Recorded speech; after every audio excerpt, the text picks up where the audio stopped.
സുരേഷ് ഗോപിയുടെ ഒരു പ്രസ്താവന, ശബരിമല കേന്ദ്രം ഏറ്റെടുക്കും എന്നാണ് അദ്ദേഹം പറയുന്നത്. അത് എങ്ങനെയാണ്, അതൊരു സാധ്യമാണോ, അല്ലെങ്കിൽ എന്താണ് അതുകൊണ്ട് ഉദ്ദേശിക്കുന്നത്? അത് അദ്ദേഹത്തിന് 1950 ഹിന്ദു റിലീജിയസ് ഇൻസ്റ്റിറ്റ്യൂഷൻ ആക്ട് അനുസരിച്ചാണ്, ഒരു കവനന്റ് മുഖാന്തരമാണ് ഇത് വന്നിരിക്കുന്നത്. അദ്ദേഹത്തിന് അതിനെക്കുറിച്ച് ആധികാരികമായി അറിവില്ലാത്തതുകൊണ്ടായിരിക്കാം. മാത്രമല്ല, അദ്ദേഹം പറഞ്ഞതൊരു അപകടകരമായ സ്റ്റേറ്റ്മെൻറ്റാണ്. കാരണം ശബരിമല ഏറ്റെടുത്തു പോയാൽ അതുമായി ബന്ധപ്പെട്ട് തിരുവിതാംകൂർ ദേവസ്വം ബോർഡിൽ ഏതാണ്ട് 1241 ക്ഷേത്രങ്ങളുണ്ട്. അതിൽ 42 ക്ഷേത്രമുണ്ട്. അതിൽ 50-ൽ താഴെ ക്ഷേത്രങ്ങൾ മാത്രമാണ് സ്വയം പര്യാപ്തമായിട്ടുള്ളത്. 40,000 കുടുംബങ്ങൾ ഡയറക്റ്റായും ഇൻഡയറക്റ്റായും സാമ്പത്തിക സുരക്ഷിതത്വ ബോധത്തോടെ കഴിഞ്ഞു പോകുന്ന ഒരു ഫാമിലിയാണ്, ഒരു ആത്മീയ സ്ഥാപനമാണ്.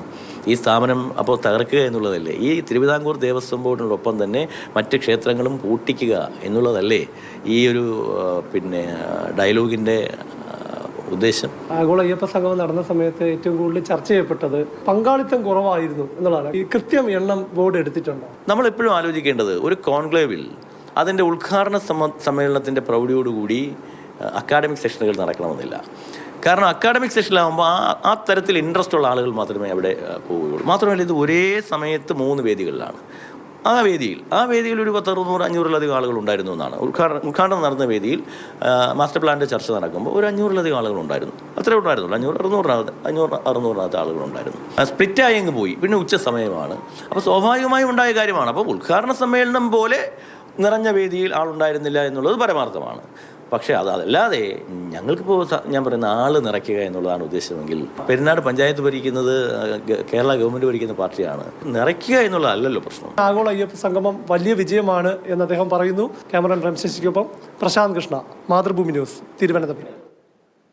പ്രശാന്ത് കൃഷ്ണ നമുക്കിപ്പം തിരുവനന്തപുരത്ത് ചേരുന്നു. പ്രശാന്ത്, ദേവസ്വം ബോർഡ് പ്രസിഡന്റ് ഈ ഖേദപ്രകടനത്തിന് ശേഷമുള്ള പ്രതികരണങ്ങൾ ഏത് സ്വഭാവത്തിലാണ്?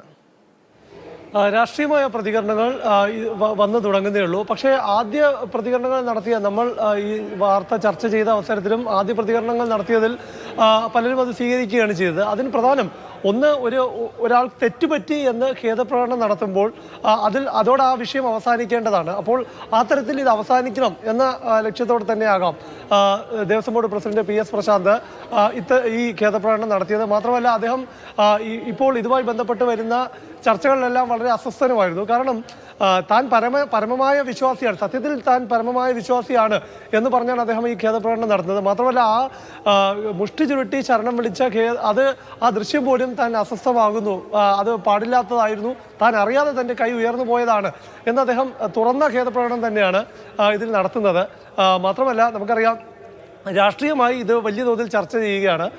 ഒന്ന്, കോൺഗ്രസിൻ്റെ സൈബർ ഹാൻഡിലുകളും അതുപോലെ തന്നെ സംഘപരിവാർ സൈബർ ഹാൻഡിലുകളും പന്തളത്ത് നടന്ന ആഗോള അയ്യപ്പ സംഗമത്തിലെല്ലാം തന്നെ ഇത്തരം വിമർശനങ്ങളെല്ലാം ഉയർന്നതാണ്.